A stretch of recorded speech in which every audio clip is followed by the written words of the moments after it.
కల్లూరు కల్లూరు శ్రీనివాసరెడ్డి గారు, మొన్న మీరు ఈ జడ్జిమెంట్ రాకముందు వారం రోజుల క్రితం మాట్లాడారు. ఏంటంటే వైషమ్యాలు పెరుగుతున్నాయి, పెరగకూడదు, మాకు మమ్మల్ని తిడుతున్నారు రెడ్డిలు అని చెప్పి, అడ్డుకుంటారని తిడుతున్నారు. నిజంగానే ఇప్పుడు జడ్జిమెంట్ వచ్చిన తర్వాత వైషమ్యాలు పెరగకుండా ఉండాలంటే ఏం చేయాలి? రెండు వర్గాల నుంచి, రెడ్డిల నుంచి ఏం చేయాలి, బీసీల నుంచి ఏం చేయాలి? Not only Reddys, upper caste నుంచి ఏం చేయాలి, బీసీల నుంచి ఏం చేయాలి? వాస్తవంగా భరత్ గారు, ఇప్పుడు బీసీ రిజర్వేషన్ కోసం పోరాటం జరుగుతుందా, లేకపోతే రెడ్డిలను విలన్లుగా చూపించడానికి ఇదంతా రాజకీయంగా జరుగుతుందా అనేది ఒక విచిత్రమైన పరిస్థితి అయితే కనపడుతుంది. శరత్ గారు చాలా క్లారిటీగా చెప్తున్నారు. అడ్వకేట్ గారు, వారిని మొదటి నుంచి నేను ఫాలో అవుతున్నా. ఈ కోర్టుల విషయంలో వారు చాలా వాదనలు మీ డిబేట్ ద్వారా నేను విన్నా కూడా వారిది కరెక్ట్ అనాలిసిస్, కరెక్ట్ వాళ్ళ వాయిస్ వినిపిస్తున్నారు. వారిని నేను అభినందిస్తున్నా కూడా. రెండోది ఏంటి, ఇక్కడ మన భరత్ గారు, ఇప్పుడు ఎంత జరుగుతున్నది, ఇప్పుడు స్టే వచ్చిన తర్వాత మీరు అన్నట్టుగా ఊర్లలో వైషమ్యాలు రోడ్డు మీద వచ్చేం జరుగుతలేవు. మానసికంగా బీసీల్లో అటువంటి అభిప్రాయం ఏర్పడి ఉండొచ్చు, లేదంటే రెడ్డిలు నెగటివ్ గా వాళ్ళకి కనపడుతుండొచ్చు, విలన్లుగా కనపడుతుండొచ్చు. అటువంటి ఒపీనియన్ సైకలాజికల్ గా ఫీలింగ్ ఆ సెక్షన్స్ లో రావచ్చు. రోడ్డు మీదకి వచ్చి కొట్లాడేది ఏమి ఉండదు, కానీ అభిప్రాయం ఏర్పడడం అనేది దురదృష్టం. ఇప్పుడు ఏంటంటే ఈ రిజర్వేషన్ల విషయం అనేది ఏదో రెడ్డిలకే ఒక ప్రమాదంగా తయారైంది, లేదంటే రెడ్డిలే నష్టపోతున్నారు, దాని వల్లనే వాళ్ళు విలన్ గా చూపించే ప్రయత్నం ఈవెన్ మీడియా కూడా కొంత చేస్తుంది. బయట ఎంత ఉన్నదో కానీ బయట మీడియాలో కూడా ఆ ప్రభావం కనపడుతుంది. మనకి అది మంచి పరిణామం కాదు కూడా.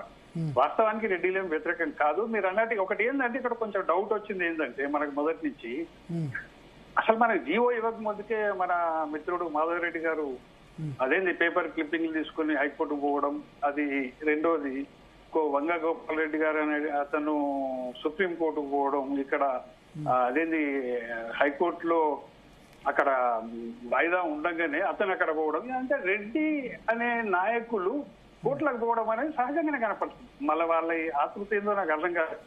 న్యాయం చట్టం ఎక్కడ పోదండి. ఇప్పుడు మాధవ్ రెడ్డి గారు గోపాల్ రెడ్డి గారు వేస్తేనే ఇది వస్తుంది చర్చకు, లేకపోతే రాదు అనేది ఏమి ఉండదు. ఇంకోరు కాకపోతే ఇంకోరు వేస్తారు, ఇంకేదైనా అవుతుంది సంథింగ్. కానీ ఈ రెడ్డి కమ్యూనిటీ నుంచే ఇద్దరు వ్యక్తులు కోర్టుకు పోవడం వల్ల ఒక రెడ్డిలను విలన్ గా చూపించే ప్రయత్నం అనేది జరిగింది. వీళ్ళ వల్లనే జరిగింది అనేది నా అభిప్రాయం ఉంది. తర్వాత ఇంకెవరు ఇంప్లీడ్ అయినరు, అదర్స్ ఎవరు ఇంప్లీడ్ అయినరు అనేది పక్కకు పెట్టండి. కానీ బిగినింగ్ లో పోయింది మాత్రం వీళ్ళిద్దరు. కాబట్టి ఆ బ్లేమ్ అనేది ఆ కమ్యూనిటీకి ఆపాదించడం అనేది పార్టీలు చేయొచ్చు, మీడియా చేయొచ్చు, లేకపోతే సొసైటీలో కూడా అటువంటి అభిప్రాయం ఏర్పడి ఉండొచ్చు. దాన్ని సవరించుకోవాలి. వాళ్ళేమి న్యాయం చేసేది కాదు రెడ్డిలకని. అది రెడ్డిలకు సంబంధించిన ఒక అంశమే కాదు. అది ఓసీలో చాలా కులాలు ఉంటాయి. వాళ్ళందరూ కాకుండా వీళ్ళే పోవడం వల్ల 5-6 కులాలు ఏమున్నాయి. రెడ్డి కమ్మ, బ్రాహ్మణ, మార్వాడి, 18 కులాలు ఉన్నాయి. మార్వాడి, వైశ్య, ఆర్యవైశ్య. భరత్ గారు, వాళ్ళలో ఎవరు పోయినా కానీ రెడ్డిలు ఇంత బ్లేమ్ అయ్యేటోళ్ళు కార్యమని నాకు అనిపిస్తుంది. రెండో పాయింట్ చెప్తున్నా భరత్ గారు, కాన్స్టిట్యూషన్ లో అంటే నాకు తెలిసిన లా ప్రకారంగా చెప్తున్నా, నాకు పూర్తి డీటెయిల్స్ తెలియదు కానీ నాకున్న అవగాహన మేరకు నేను చెప్పేది ఏంటంటే, ఇండియన్ కాన్స్టిట్యూషన్ లో ఎస్సీలకు ఎస్టీలకు మాత్రమే జనాభా రేషియోలో రిజర్వేషన్లు ఇవ్వాలనేది ఉంది.